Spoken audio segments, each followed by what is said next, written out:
D'un côté, 11 cadres. Ils viennent de franchir un cap dans leur carrière. Ils ont plus de 50 ans et ils sont au chômage. De l'autre, 11 chasseurs de tête. Des recruteurs venus dénicher le candidat idéal pour le compte de grandes entreprises.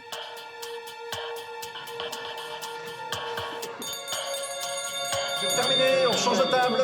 Comme lors d'un speed dating pour célibataires, les candidats n'ont que 7 minutes pour séduire un chasseur. Lui, c'est Bernard Meyer, 54 ans. Un directeur marketing dans l'industrie, en recherche d'emploi depuis 1 an et demi. C'est parfait, madame. Ok. Au revoir, merci. Face à lui, un chasseur de tête coriace. Ses questions sont déstabilisantes. Que voulez-vous, monsieur Meyer? Écoutez, je souhaite, si possible, soit obtenir des conseils, des informations, des infos sur des sociétés qui recrutent ou des noms de personnes qui pourraient être intéressées par mon parcours. Alors, intéressé par votre parcours, mais que voulez-vous faire? Alors, écoutez, ce que je souhaite faire, c'est essayer d'entrer dans une structure pour définir... Le recruteur veut savoir si Bernard est encore dans la course, s'il n'est pas fatigué après 25 ans de carrière. Votre stratégie de recherche aujourd'hui, c'est quoi? C'est votre organisation. Vous avez ouvert une nouvelle piste depuis le début du mois. Alors, j'ai effectivement quelques pistes, mais non, depuis, pour être tout à fait franc, depuis la rentrée des vacances, non. Bernard n'a pas convaincu. Il aura plus de succès avec cette recruteuse. J'ai toujours été dans l'industrie et j'ai toujours aimé faire ça. Quel type d'industrie alors? Moi, donc, mon métier, vous avez vu, c'est directeur commercial et marketing dans le monde de la technique. Il décroche un rendez-vous au cabinet de cette chasseuse. Écoutez, c'est très gentil. Mais enfin bon, ça, c'est moi qui vous appelle. Alors très bien. Écoutez, la semaine prochaine, donc, je vous appelle et puis on essaie de voir ce qu'on peut faire ensemble. Merci beaucoup, madame. En tout cas, au revoir, merci. En 1h30, 4 propositions d'entretien avec des chasseurs de tête, c'est un bon bilan. Non, mais il y a des semaines où on n'est pas bien du tout, mais il faut repartir. Ceci dit, quand on est commerçant, vous savez bien qu'il suffit de rencontrer une personne qui vous donne un petit peu de punch et ensuite c'est reparti pour une semaine, c'est sûr. Comme Bernard, ils sont 900 000 hommes et femmes de plus de 50 ans à être sans emploi. Depuis la crise, les cadres sont de plus en plus touchés. Pourquoi les entreprises boudent-elles ces cadres âgés? Sont-ils victimes de préjugés et lesquels? En matière d'emploi des seniors, les entreprises respectent-elles leurs obligations?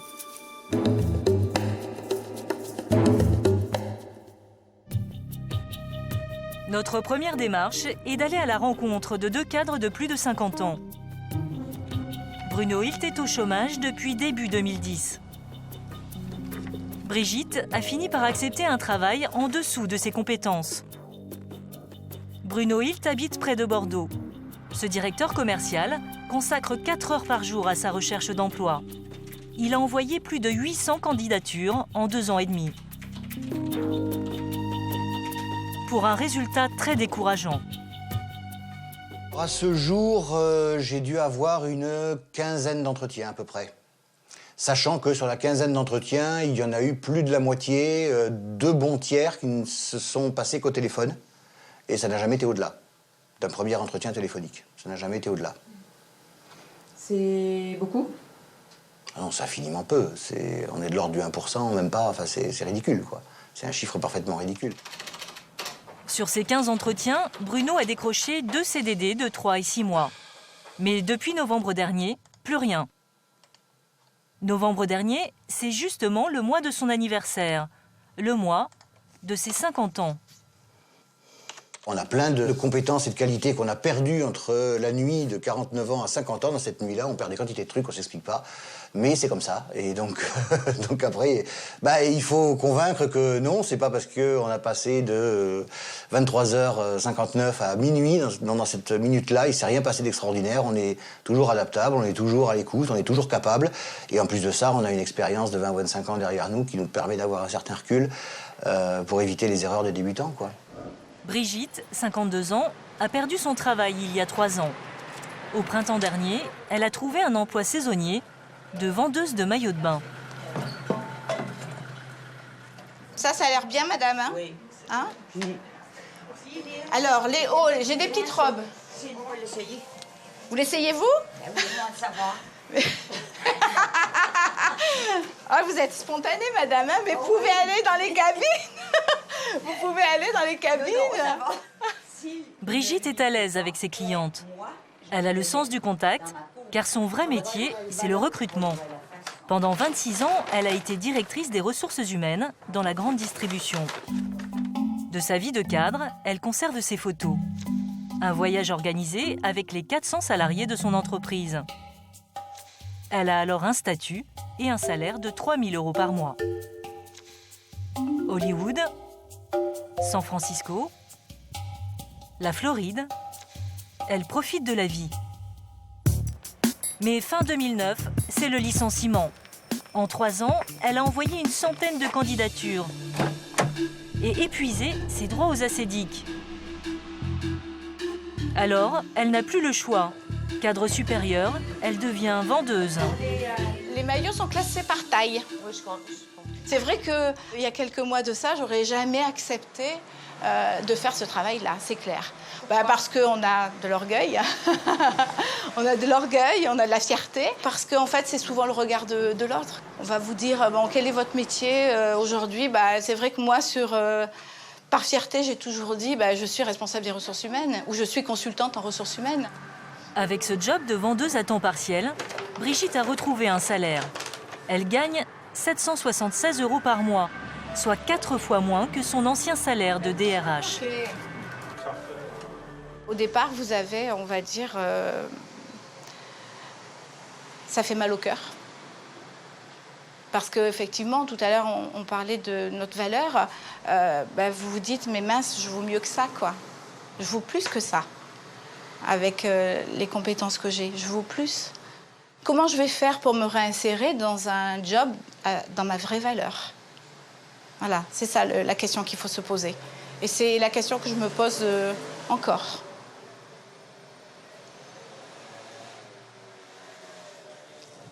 Bruno, lui, veut encore croire en son avenir. Il ne se reconnaît pas dans le miroir que lui tend le marché du travail. Non, je me trouve pas spécialement décrépit. J'ai pas le visage complètement ravagé. Voilà, donc non, je me sens pas vieux du tout. Si on me mettait sur une piste de sprint, je courrais pas le 100 mètres aussi vite que quand j'avais 20 ans, certes, mais c'est pas non plus ce qu'on me demande. Devant nous, il fait bonne figure avec un trait d'humour. Pourtant, depuis quelques jours, il n'a plus d'allocation chômage. Il apprend à vivre avec le seul salaire de sa femme, fonctionnaire. Moralement, c'est très éprouvant. Pour lui d'abord. Pour lui d'abord, c'est une perte de confiance. C'est de se dire, mais personne ne veut de moi, quoi. Je suis vraiment finie professionnellement. Bon, il y a eu des fois où j'étais inquiète de partir le matin et de le laisser à la maison. Oui. Pourquoi? Parce que j'avais peur qu'il sombre vraiment dans le désespoir, sans penser à des choses vraiment dramatiques. Mais voilà, j'étais inquiète. Pour Brigitte, la journée est terminée. Une journée pas comme les autres, car aujourd'hui, c'était la fin de son CDD de vendeuse. Et alors, c'est la dernière fois que vous fermez? Oui. Ce soir, c'est le dernier jour. Alors, qu'est-ce qui vous attend maintenant? Eh bien, la galère pour la recherche d'emploi.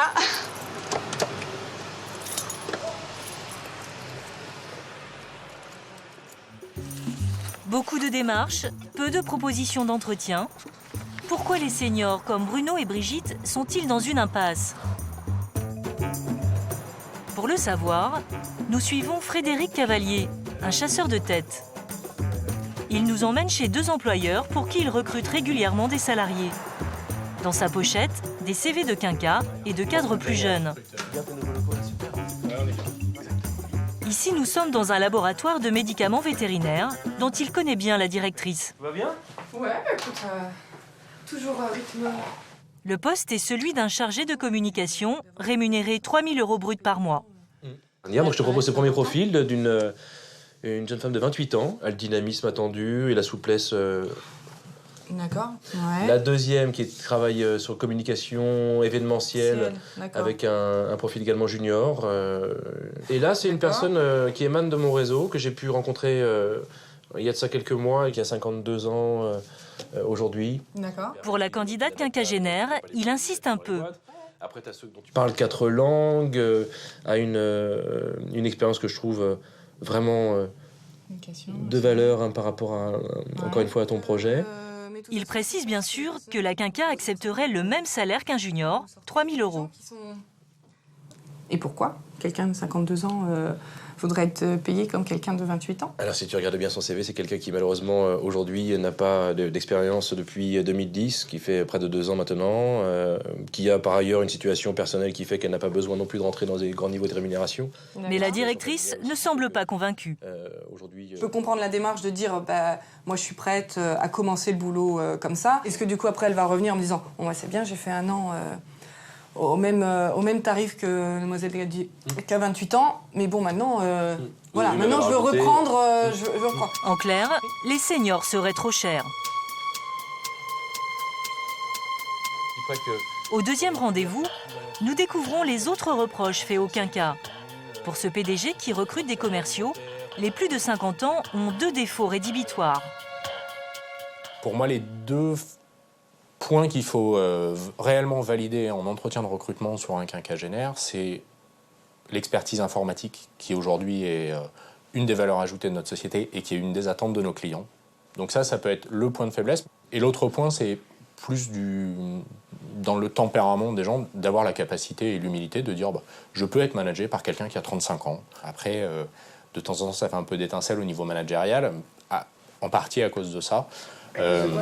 À cause du décalage d'âge et de certains quinquagénaires qui sont un peu bloqués en se disant mais pourquoi je vais être managé, drivé, évalué, formé par quelqu'un qui a 35 ans et dont je ne reconnais pas forcément la légitimité. Ok Fred, écoute, merci beaucoup. On se tient au courant dès que je... Frédéric Cavalier recherche chaque année 300 personnes pour le compte de ses clients. 80% des profils retenus ont moins de 50 ans. Est-ce que des employeurs vous disent ce n'est pas la peine de proposer des CV de plus de 50 ans? Bien sûr. Alors après, il y a la façon de le dire, évidemment, parce que politiquement, on essaie d'être lisse et d'avoir un discours qui soit pas forcément aussi tranché, mais il y a les petites phrases qui veulent bien le dire que finalement, les attentes, elles sont plutôt liées à un trentenaire ou voire un quarantenaire, mais même ça, c'est encore rare. Quand on demande quelqu'un 3 à 5 ans d'expérience, déjà de fait, on exclut tous ceux qui ont 35 ans et plus. Et ça, dans les grandes structures, on l'a quand même assez régulièrement. Une discrimination à mots couverts, car punie par la loi. Quelle est son ampleur? Peut-on la mesurer? Direction Paris, à l'Université de la Sorbonne. Le professeur Jean-François Amadieu est le directeur de l'Observatoire des discriminations. Avec lui et son étudiant, nous organisons un testing. C'est une méthode très utilisée aux États-Unis qui consiste à évaluer les discriminations avec des faux CV. Bruno Hilt, le directeur commercial au chômage que nous avons rencontré plus tôt, va nous aider. Le principe est simple. Chaque jour, Bruno envoie son CV de quinca à une offre d'emploi. Donc là, une société coréenne spécialisée dans la fabrication de matériel de vidéoprotection. Donc ça, c'est quelque chose qui est complètement dans mes cordes, parce que c'est même avec ça que j'ai démarré, donc ça, je sais faire complètement. Au même moment, l'équipe du professeur Amadieu répond aussi à cette même candidature, mais cette fois avec un CV fabriqué de toutes pièces. Celui d'un commercial fantôme de 32 ans.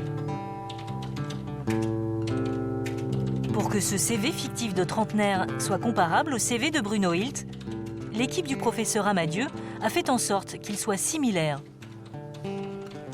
Sur le CV de Bruno Hilt, lorsqu'il y a une expérience de cuisiniste ici chez Vogica, on va retrouver la même expérience de cuisiniste aux cuisines Schmitt dans le cas du faux CV. De la même manière, on va trouver une expérience dans la reprographie dans le CV de Bruno Hilt, en Xerox, et dans le faux CV, à nouveau, dans les copieurs, même type d'expérience. Selon les statistiques, un CV sans photo a moins de chances d'être retenu. Il faut donc donner un visage à notre candidat fantôme. Dans notre rédaction, un jeune collègue se prête au jeu. Prêt pour une petite séquence photo? Oui. C'est Adrien, un journaliste de 30 ans. Voilà, t'as une belle tête de gagnant comme ça. Costume et cravate de rigueur, notre journaliste adopte le look du parfait commercial.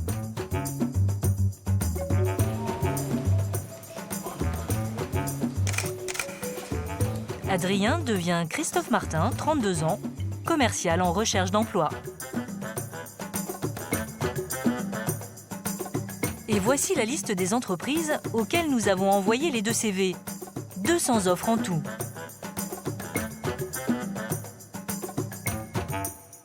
Trois mois plus tard, nous recevons les résultats. Bruno Hilt a reçu 7 réponses positives. Notre jeune cadre, 25. Les résultats du test, c'est que le candidat de 32 ans a environ 3 fois plus de réponses que Bruno Hilt. 3 fois plus, c'est les niveaux de discrimination les plus élevés qu'on trouve dans le domaine des discriminations. Les discriminations dans les métiers du commerce en raison d'un nom et prénom, d'origine africaine par exemple, vont conduire à des discriminations du même ordre de grandeur. Mais les seniors ont souvent des difficultés parce que dans beaucoup d'activités, il faut séduire, il faut plaire et les jeunes sont préférés. Pour lutter contre cette discrimination, la loi a changé depuis 2010. Les entreprises de plus de 50 salariés sont tenues de favoriser l'emploi des seniors. Parmi elles, l'enseigne de sport Decathlon.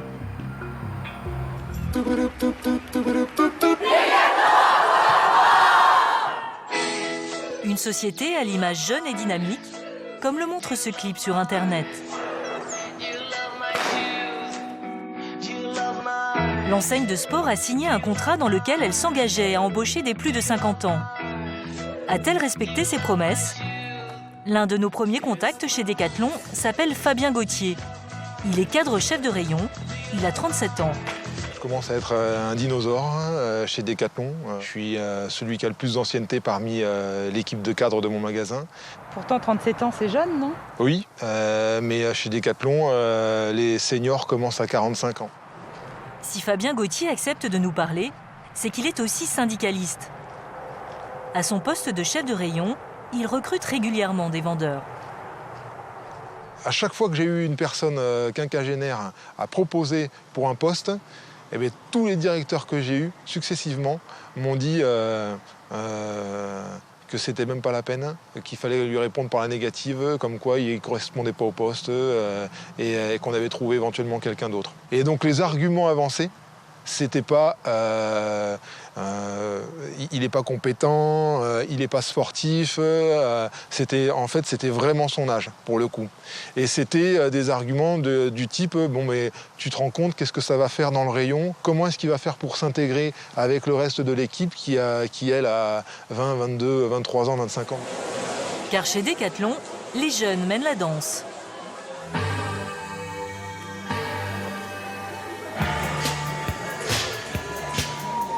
Dans les magasins, la moyenne d'âge est de 28 ans.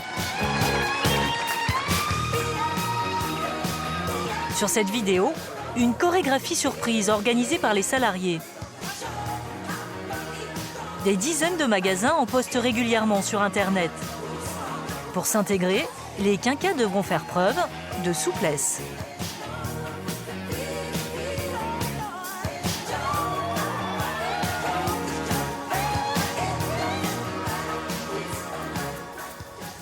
En 2010, Decathlon s'était donc engagé à embaucher plus de seniors. La direction avait même donné un chiffre, 120 quinquagénaires en 3 ans. Pour ces 2 syndicalistes, l'objectif n'était pas très ambitieux. C'est vraiment dérisoire car sur les 3 ans, il y a un nombre d'embauches qui est prévu de 120 personnes. Ramené à l'année, ça nous fait que 40 personnes embauchées de plus de 50 ans. Aujourd'hui, vous avez 17 000 personnes dans l'entreprise. 40 personnes à l'année, ça vous fait moins d'1% de personnes recrutées. C'est vraiment minime. Nous, on estime en fait qu'une grosse multinationale comme Decathlon devrait se fixer des objectifs beaucoup plus ambitieux que seulement une quarantaine de personnes par an. Selon nos informations, 2 ans et demi après cet accord, seuls 49 seniors ont été embauchés, soit moins de la moitié des 120 promis sur 3 ans. Pourquoi cet objectif assez modeste n'a-t-il pas été atteint ? Il reste seulement 6 mois à Decathlon pour respecter ses promesses. Alors, pour vérifier s'ils ont accéléré les recrutements, nous envoyons 30 CV de quinquagénaires. Nous les avons imaginés de A à Z, mais ils correspondent exactement au profil recherché par l'enseigne de sport.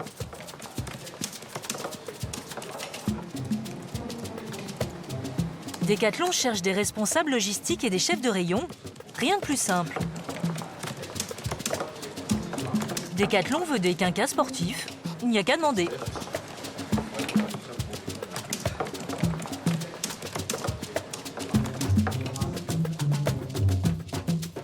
Pour recevoir les réponses à nos candidatures, nous créons 30 boîtes mail et nous achetons 30 cartes SIM. Ainsi, chaque candidat a son propre numéro de portable. Une fois nos 30 candidatures envoyées par Internet, nous rangeons le tout et nous attendons quelques semaines. 2 mois plus tard, vérification des messageries. Bonjour. Vous n'avez aucun nouveau message. Nos 30 candidats ont reçu soit des réponses négatives par courriel, soit aucune réponse. Bonjour. Vous n'avez aucun nouveau message. Pourquoi cette entreprise n'embauche-t-elle pas les 120 quinquagénaires promis? Nos demandes d'interview auprès de la direction ont été refusées. Nous nous rendons alors près de Lille. Dans cet hôtel, le directeur général de Decathlon France participe à un comité d'entreprise. Nous voulons l'interpeller à la sortie.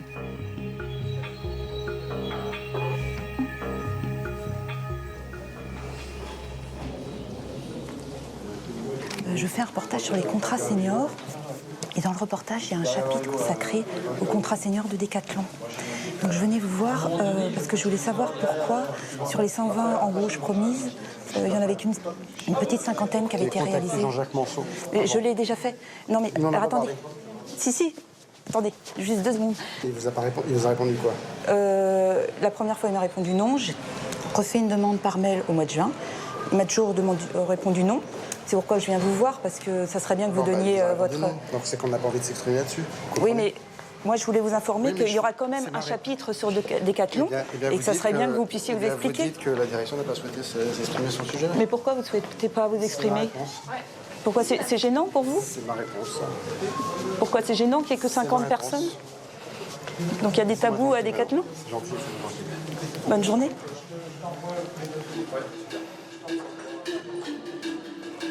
Quelques jours plus tard, nous proposons de nouveau une interview au directeur général. Elle est accordée. Mais c'est le directeur de la communication qui nous reçoit. Il a 45 ans.